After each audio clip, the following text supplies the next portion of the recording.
It's Rita to the rescue. How are you all doing?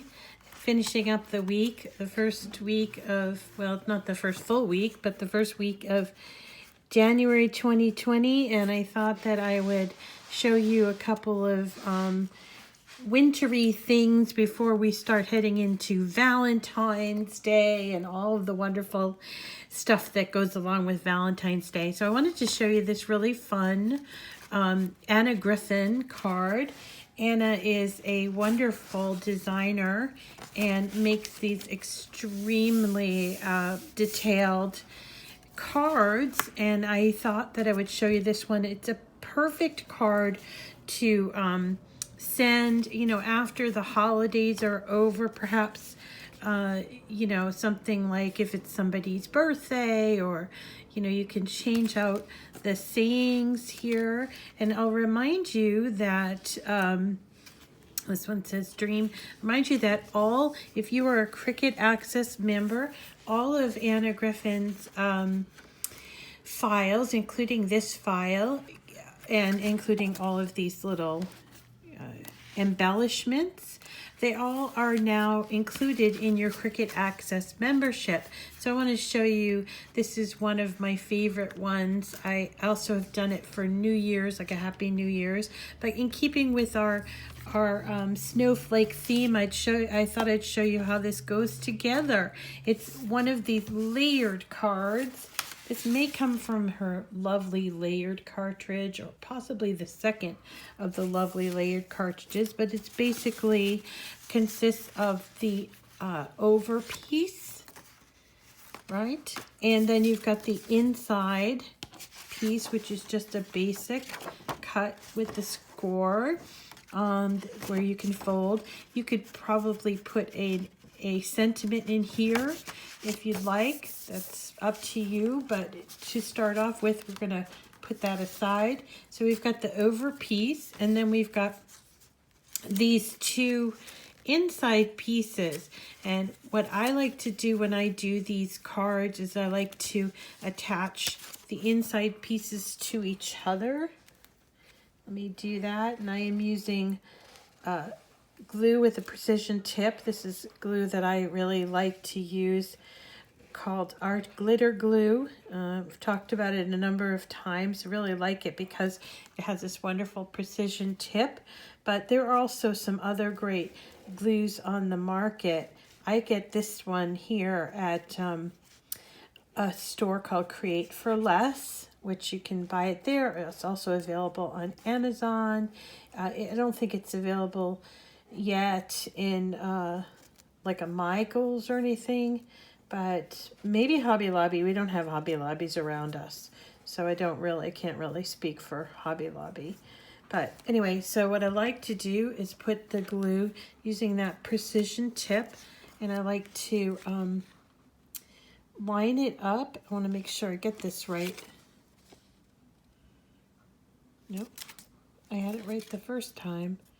So I've cut this out of, one is like a darker blue, but then also we've got this beautiful silver glitter paper. This glitter paper is very thin. If you've ever, gotten glitter and you thought, gee, that's kind of thin, it's great for this type of card, because bulk can be an issue with this type of card.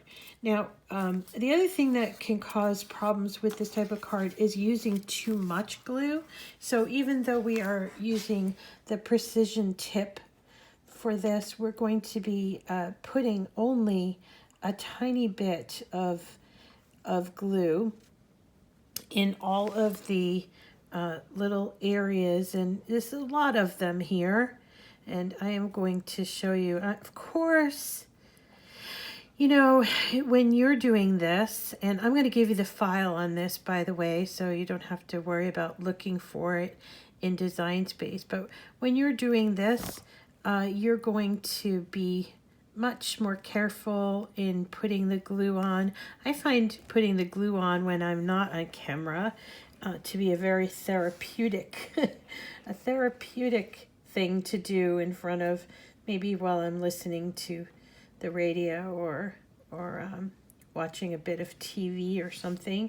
So, but just all that to say that I kind of rush when I'm doing this on camera, but I usually take my time to make sure I get all those little dots everywhere.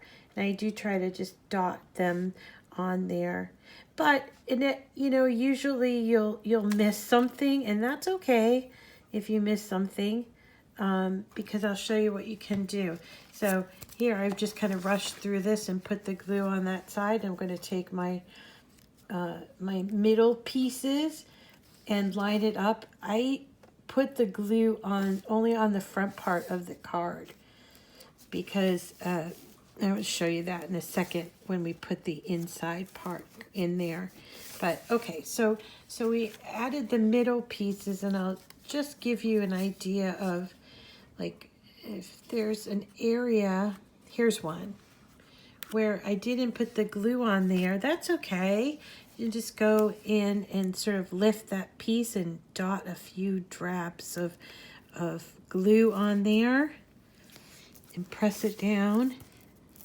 You might have to go back and do that a couple of times because sometimes, you know, the glue just doesn't take, or whatever the case may be. So now we've already got the 3 layers, and we just have to put the inside layer.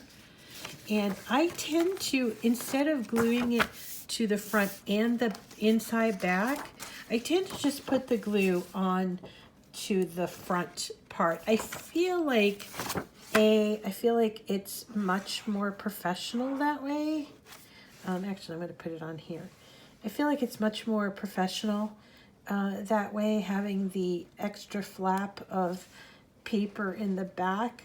And also, for what it's worth, I'm a kind of I write a lot of cards, and I tend to sometimes go over that one area, and so sometimes I need a little extra space to write my sentiment. And so you can use that little space for the sentiment. It's another idea. But also what I've found is if you put the glue here on the back as well as the front, it kind of makes the card a little difficult to fold and open. Now, I have gone ahead and scored this a number of times, but even after you put the glue on, you're going to want to go and make sure you're really scoring that, folding it down at the score line, but also by pressing it on the back, you're letting the glue sort of come in contact with the other layers, and it creates that sandwich that we are always looking for. And then there is our card, and we can choose one of the embellishments, which is simply 2 layers, one of this that nice silver glitter, that thin glitter cardstock, with a beautiful, very frilly, lacy over piece. And this is called, by the way, this technique is called offsetting, where you put 2 pieces. It kind of makes it look, it makes it, I don't know, it just sort of pops better onto the onto wherever you're putting the embellishment, like the card or whatever. I just like this technique. And again, these are all Anna Griffin images. They're not all from the same place. I'm trying to remember. I think the saying, or the embellishment here, is from Anna's Embellishments. And I definitely know that the card is from the lovely layered collection of images. I just don't know which one. There's 2 of them so far. It's 2 so far. And we're just gonna layer those on. Again, you'll do better than I will, but you have to maybe kind of work with it a little bit. And again, that precision tip really does come in handy, and you're able to attach it to the front of your card. You could do it in a couple of ways. You could use the pop dots on the back, or you can just glue it to the front. I think I'm gonna just glue my Celebrate one there and be done with my card. And that is it for our beautiful snowflake card by Anna Griffin.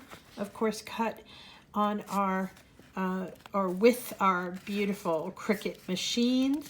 This is a definitely doable project even if you're new, and even if you're new to paper crafts. I know a lot of people have done a lot of work with either iron-on or vinyl, and I wanted to assure you that paper crafts are just as much fun and are very rewarding to do. Plus, they're not difficult. I see a lot of people sometimes in the group saying, oh, I wish I could do paper crafts. And which is kind of funny to me, because when I started out working with the Cricut, that's all we did was paper crafts. We didn't do vinyl. We didn't have so much really have vinyl, but we did use we had a lot of paper. It started off obviously as a scrapbooking medium and has taken off. So don't be afraid to try your hand at these lovely paper crafts. And again, I will put this project file, including the lovely embellishments that you can mix and match. And you don't have to choose these colors by the way, or even use glitter cardstock. You could use whatever you'd like to make it your own. That's the beauty of a Cricut. So that's it for today. My name is Rita, and this is my channel, Miss Rita to the Rescue. I'm happy that you came and watched my video. We try to do one every day, and we've got some great projects upcoming, including a calendar to start off the new year. This wonderful calendar that we're putting together. This is also Cricut Access images. We're going to be doing that, as well as doing a whole village, paper village, that we can put LED lights on in the back and really let it glow. It will look very nice in your window when you take down all of your decorations for the Christmas season. So I do hope you will follow me and subscribe to my channel so that you can catch all of these wonderful projects and see how that they're put together. Thanks so much for coming today. You make it a great day.